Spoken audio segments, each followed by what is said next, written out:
So we're at Paul's house. Paul, how's it going, man? It's going pretty good, and I've got a book here that I really believe every freedom fighter should check out. I'm not necessarily saying I agree with everything in the book, but I do think that most freedom fighters are critical, open-minded thinkers, so it's up to you to make what you can of this. But I think this is a great starting point, and I really would like to see most freedom fighters having had read this. I'm about 3/4 of the way through, but I feel like this is a great place to start, because I really don't believe, and this is kind of like a pet peeve of mine within the freedom movement, as much as I love everyone in the freedom movement, is that this isn't simply a matter of voting your way out. It's not Pierre Poilievre versus Trudeau. It's much deeper than that. This has gone on for hundreds of years, and I think you really need to pick something like this book, start reading it. It's a quick read, and it's 850 pages, but quick read. Open your eyes. One of my favorite quotes in here is from, and I could be misquoted here, but from a director of the FBI in the United States. I believe he was in charge of Los Angeles or California, whatever. And he said the majority of the terrorist attacks in the United States are from the CIA. All right, their own government. Their own government. And this gets into human trafficking. Well, that's why JFK wanted to destroy this and dismantle the CIA. Absolutely. So and that didn't last, or it didn't go very well for him, did it? So. Absolutely. And there's a great quote on the back. The truth is like a lion. You don't have to defend it. Let it loose. It will defend itself. And I think this book is a great example of letting the lion loose. So check it out. So it gets into the bankers, who's calling the shots, the money masters, and everything else. Totally. Cultural Marxism. It goes deep. Again, it's not a matter of voting your way out of the system. No, we're not going to vote our way out. No, I think it's a matter of going parallel. We have to start from the bottom. In fact, actually, at the end of the book here, he gives a bunch of different practical solutions, and one of them is like, the people in charge. He calls them they. Yes. The hierarchy exploiting you. The hierarchy exploiting you, which I thought was interesting. But anyways, they're all about consolidating power. He makes the case for, and I believe this too, we need to decentralize that. We need to form networks, and we need to, again, just decentralize. So community and whatnot is one of the solutions to get out of this.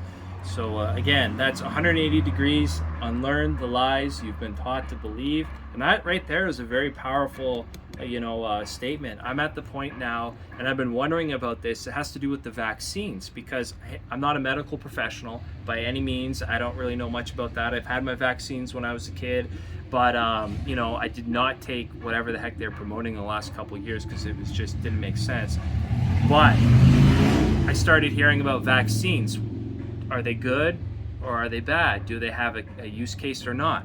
So I'm at the point where it seems like actually most vaccines, maybe if not all, you should not take them, because they contain all sorts of crap in them, like mercury and aluminum. So this book actually does a good job of covering a variety of topics. It goes to like ancient history, to today, to modernity. It goes into the vaccines. It goes into things like Nikola Tesla. It goes into 9/11. It starts off with 9/11. Like, I just think when you look at the reviews of this book, the reason why I bought this wasn't because I was looking for another conspiracy theory. It's because I was looking for something to piece together. You wanted answers.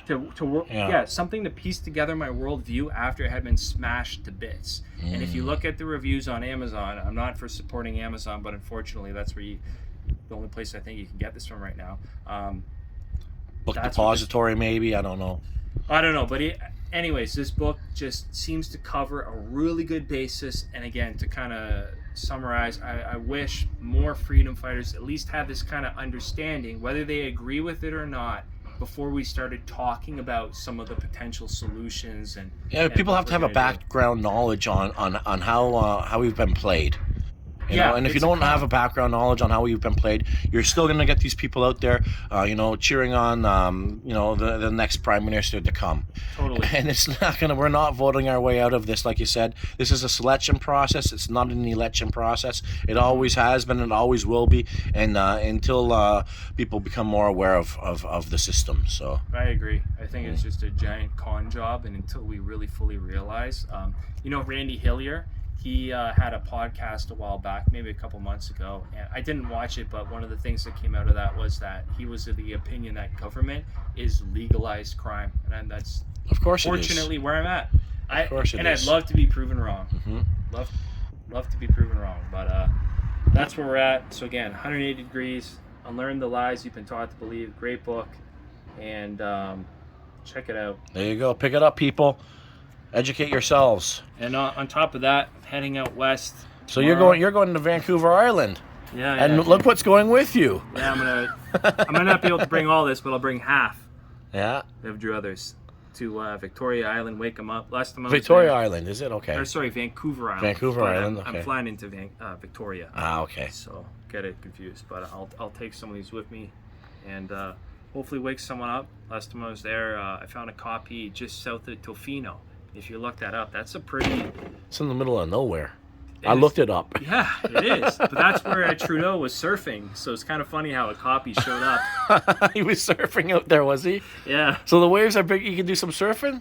I don't plan on doing some. No, you don't plan on doing no surfing? I'll do some boating, but and get some of these out there in Nanaimo, which is kind of unfortunately turning into a bad spot because of the agenda that's at play, with the drugs and the homelessness. And yeah, it's just kind of sad to see the country kind of, torn apart and whatnot. Nanaimo's been hit hard from that. So it's kind of like London. I see that playing out in London now too with the homeless situation. And it's getting terrible. People can't make ends meet. Living paycheck to paycheck and everything else. Something has to change, and it has to change soon. Totally. It's kind of covered in here. It's an agenda. You're not voting your way out of this. No. Stop trying to vote your way out, people. It's not going to work. No, I don't think so. They have 10 more Pierre Trudeau's right behind him, or Justin Trudeau's right behind him. So I would even add, and this is something we all need to watch out for in the freedom movement, that if anyone within the freedom movement who starts out with good intentions, and I even say this for myself because I'm trying to bring people together and whatnot. So this is something people should even watch out for me. There's a certain point, I think, when you start to get a certain amount of traction, you become compromised. Whether that is like a gun to your head, or you get somehow, I think with the whole Epstein's Island thing, whether you intentionally showed up there for whatever the heck they were doing. It's the two suitcase trick. Well, whatever. Like you could. One suitcase has a bunch of money in it. The other suitcase has a gun. Pick your poison. Yeah, totally. That's exactly what it is, bro. You could show up in a situation that, you just walk into a room and a picture is snapped, and next thing you know, you're in a compromising situation. Oh, if they can get you, they can get you. And they can get you on a variety of ways. And he talks about that in the book here. Mm-hmm. It's called having a control file on someone. So I'm sure Pierre Poilievre has a control file. Of course. So they all do. Doug Ford, look. Controlled opposition. It's another great book. I have it inside. It's called The 48 Laws of Power. Yep. And it's a Machiavellian book, but I believe, people should read that book because you understand how people play power games and whatnot, right? And one of the rules is play the cards. You want to be the card dealer. And so when it comes to voting, the system's like, here's the cards, here's the options, but all the options work in favor for the system, right? So just another thing to be mindful of. But that's all I have to say right now. Perfect, just Paul. Keep going on, but and so the leave the system. Oh, it's exit the system. ExitTheSystem.ca. Okay. It's normally or usually I try to focus it around London and the surrounding area here in London, Ontario. Mm-hmm. But if anyone wants to check that out, join the newsletter. It's ExitTheSystem.ca, and I've got more updates and it's a full newsletter that goes out every week. Every week? Damn. Yeah. You're doing some work, man. A couple times, yeah. Well, hey. I don't know what else to do. I want to get out of the system. So, ExitTheSystem.ca. Perfect. Thanks so much, Paul.